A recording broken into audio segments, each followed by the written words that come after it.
Melihat apa yang terjadi di lapangan, supaya Pak Bli paham, ini pertarungan masih sangat keras. Sangat keras. Walaupun dua tim Satgas di Bangka Belitung itu, ada Satgas Trisakti, ada Satgas PKH. Itu perlawanan mereka masih sangat. Apalagi saat munculnya kasus Febri. Mereka tepuk tangan dan perlawanan makin tinggi lagi. Jadi saya mengingatkan, benar Pak Mahfud tadi menyatakan, Presiden harus ambil alih ini. Karena bukan Febri yang diserang.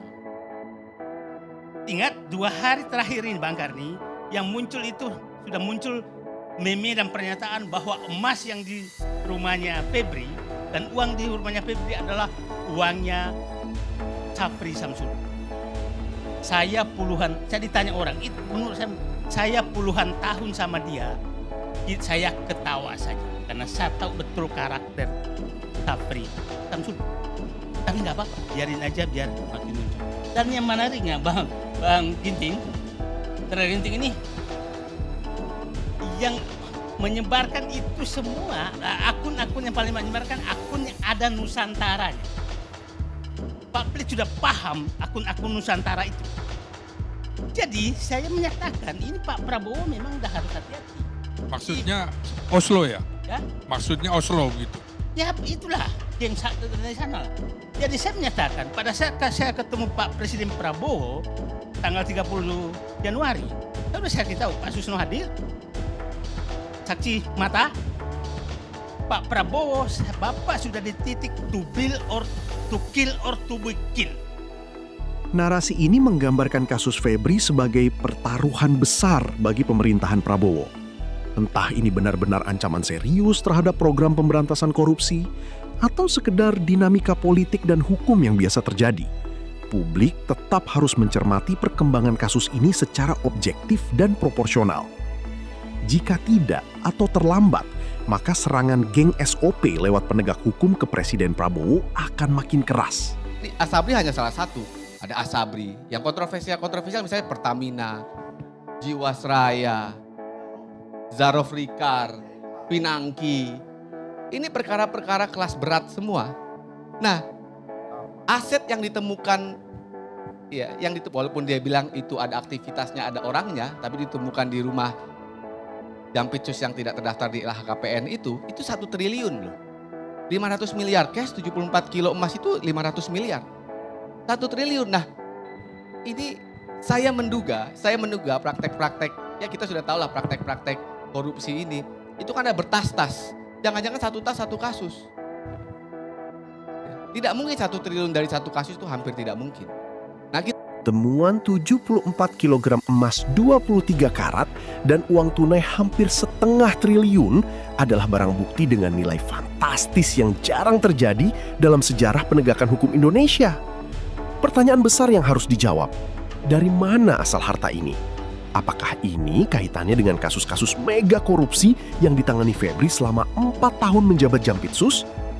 Yang jelas, kasus ini telah menjelma menjadi batu ujian bagi kredibilitas aparat penegak hukum dan keberanian Presiden Prabowo dalam memberantas korupsi kelas kakap.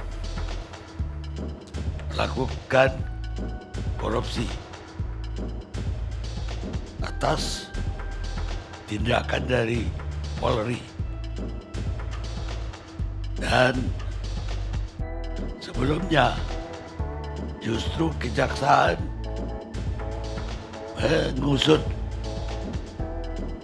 para pejabat Polri dalam kasus makan bergizi gratis. Tapi malam ini kita membawa ke ALC yang paling ramai adalah kasus pengusutan kejaksaan, pengusutan Polri terhadap pejabat kejaksaan.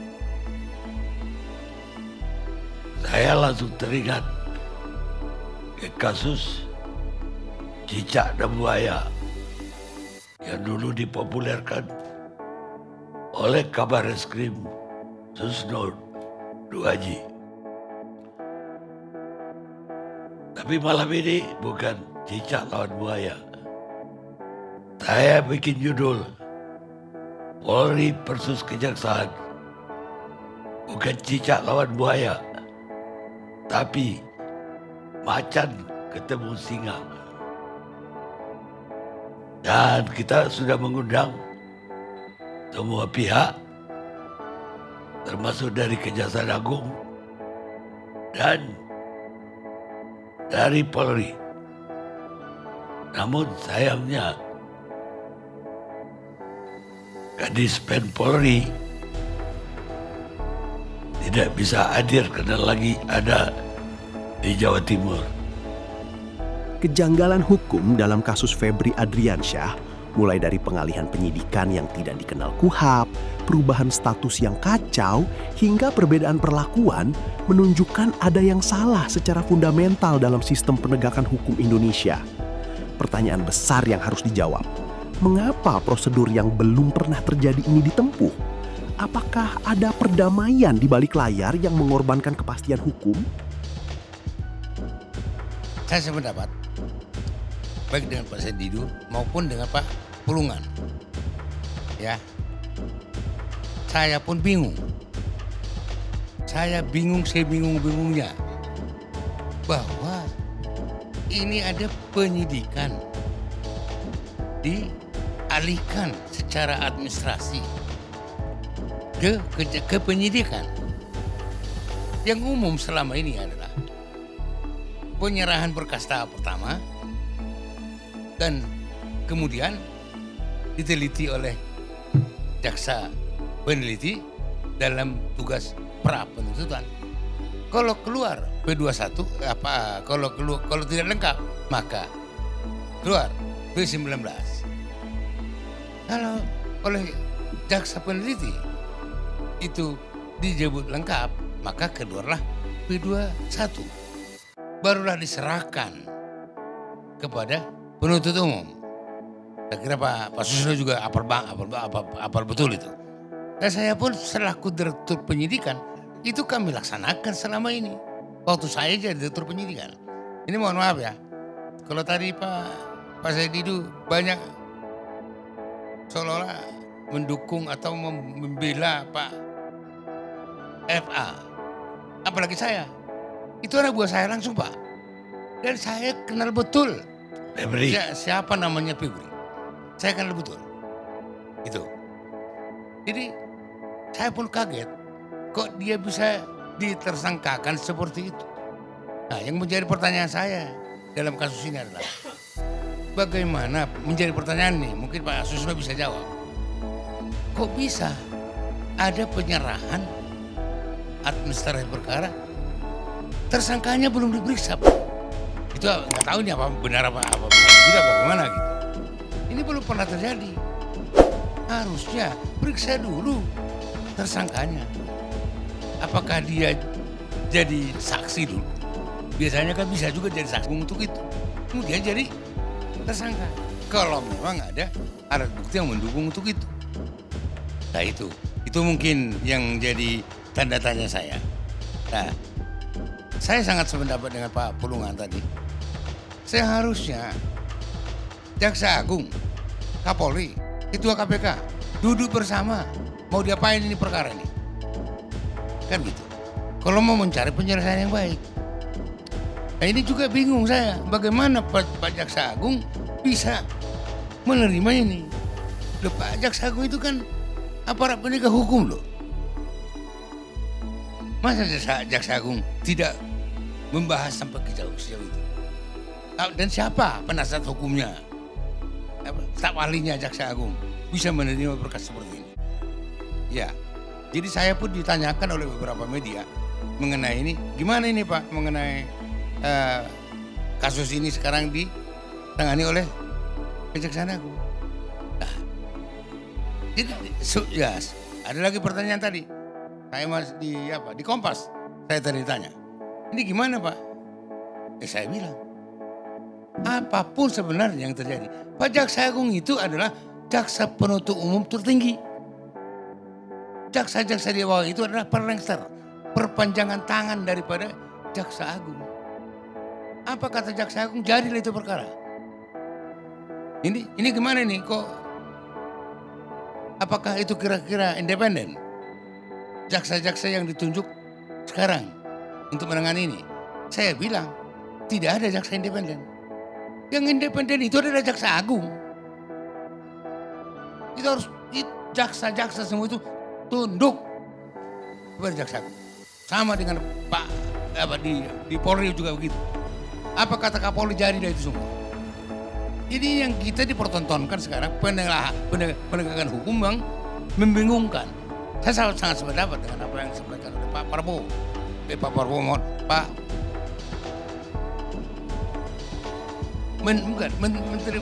mantan Pak Mahfud. Beliau juga kan bingung. Ya kan? Beliau mantan menteri aja bingung. Apalagi saya ini hanya mantan direktur penyidikan. Saya bakal bingung kan. Meskipun saya dulu Pak. Itu tadi yang saya katakan tadi Pak. Apa kata jaksa agung? Saya pernah melakukan penyidikan termasuk dengan Febri. Ya, pernah kami sudah lengkap semua bukti-bukti. Ternyata sampai ke jaksa agung. Ya, isu-isunya katanya jaksa agung telepon oleh presiden. Ya udah, kita mundur. Enggak lanjut itu perkara. Itu yang terjadi. Ya, tadi juga sudah saya sampaikan. Ada perkara yang sudah telak. Ekspos di Kejaksaan Agung. Nah, rupanya ya kebetulan juga calon tersangkanya pada waktu itu ya pejabat trust. Ya udah hentikan dulu. Jangan ada tindakan sebelum saya perintah. Ya udah kita hentikan.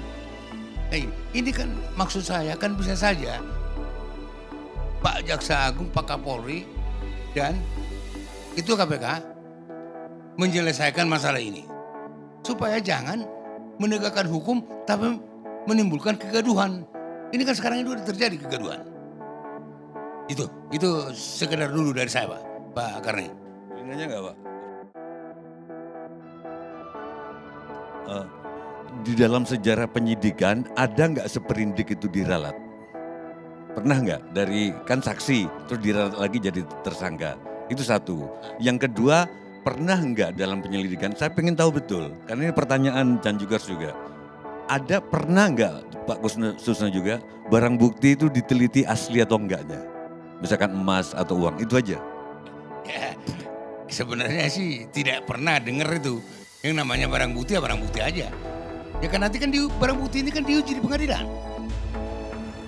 Bukan diuji oleh penyidik, diuji oleh penuntut umum. Barang bukti ini ada nanti ditunjukkan kepada majelis hakim. Majelis hakim lah yang menilai bahwa barang bukti ini layak dijadikan sebagai barang bukti yang kemudian nanti akan menjadi alat bukti petunjuk. Begitu. Benar. Tapi soal seperindik dia jadi dari tersangka dari polisi terus jadi saksi itu belum bulat suara di kejaksaan. Terus diralat. Itu masalah bulat. Belum pernah dengar cerita seperti itu. Belum pernah itu terjadi. Narasi macan ketemu singa menggambarkan pertarungan dua predator puncak yang seharusnya bersinergi. Kejanggalan prosedur hukum, pelimpahan kasus, perubahan status, perbedaan perlakuan memicu kecurigaan publik bahwa ada kepentingan di balik penegakan hukum. Yang dipertaruhkan bukan hanya nasib Febri, tetapi kredibilitas dua institusi penegak hukum terbesar di Indonesia. Sebenarnya Presiden Prabowo juga sudah kita ingatkan. Ini kapan, seperti tadi pertanyaan-pertanyaan, kapan ini Kapolri diganti? Kapan ini Jaksa Agung diganti? Nah, dampak negatifnya kekuasaan terlalu lama di satu tangan itu tentu saja pertama terjadi konsentrasi kekuasaan di tangan seseorang. Maka di situ akan semakin besar pengaruh personalnya ketimbang pengaruh institusi. Karena misalnya orang untuk dapat jabatan merasa harus dekat dengan figur-figur itu. Itu pertama. Kedua, terjadi loyalitas kepada individu, bukan kepada institusi, bukan pada lembaga. Jadi ada personifikasi seseorang, seolah-olah dia lebih tinggi dari organisasi. Ketiga, ada risiko stagnasi, ide-ide, inovasi-inovasi gak bisa. Ini sama dengan sekarang ya. Para jaksa agung muda, eselon 1 termasuk Kajati yang tipe A ada 7 itu, pengen jadi jaksa agung. Sama dengan ini tadi. Para komjen-komjen itu ingin. Nah, karena itu menurut saya dari pernyataan-pernyataan ini tadi, saya melihat kasus Febri Ardiansyah ini sangat besar kemungkinannya Kapolri tidak melaporkan kepada Presiden akan menggeledah, akan mengurus, akan mengusut Febri ini. Karena berbeda dengan kasus MBG. Kemungkinan dalam kasus MBG, Jaksa Agung bisik-bisik atau melaporkan ke Presiden. Jadi tidak heboh. Nah inilah kemudian bisa jadi kalau tadi dinyatakan oleh Bang Said Didu bahwa Febri ini menjadi andalan Presiden Prabowo dalam program atau Satgas PKH, kemungkinan besar Presiden Prabowo bisa murka kepada Listio Sigit Prabowo. Sangat mungkin, apalagi kemarin di dalam rangkaian safarinya mengunjungi Mabes TNI, mengunjungi Kejaksaan Agung, mengapa tidak lanjut mengunjungi Kementerian Pertahanan? Ada rapat Satgas PKH. Publik atau saya dari sisi ilmu politik melihatnya bahwa ada hubungan yang tidak harmonis antara Kapolri dengan Menteri Pertahanan. Tidak mungkin di dalam ribut-ribut itu tidak ada komunikasi. Jangan-jangan ada komunikasi yang tersumbat. Telepon tidak bisa misalnya. Dan ini menurut saya akhirnya pada saat Presiden memanggil Panglima TNI dan Menteri Pertahanan pada saat ribut-ribut itu, bahasa saya adalah ini siaga 1 persiapan pencopotan Kapolri. Itu bahasa yang saya tangkap. Maka lihat saja kira-kira dalam 1-2 pekan ini. Karena Presiden menurut saya sedang memuji-muji seseorang, tapi tiba-tiba dia minta usut. Kasus Dadan, apa kurang dekatnya? Jadi menurut saya ini memang sudah waktunya Kapolri itu diganti. Kemungkinan juga sudah waktunya Jaksa Agung itu diganti. Narasi penyegaran pimpinan bukan sekedar soal pergantian figur, tetapi tentang memperbaiki sistem yang rusak. Kapolri dan Jaksa Agung yang telah terlalu lama berkuasa menciptakan personifikasi institusi, menghambat regenerasi, dan merusak kepercayaan publik. Pertanyaan besar yang harus dijawab, apakah Presiden Prabowo berani mengambil langkah berani untuk membersihkan kolam dengan mengganti 2 pimpinan puncak penegak hukum? Atau ini hanya akan menjadi pelukan sementara yang tidak menyelesaikan akar masalah?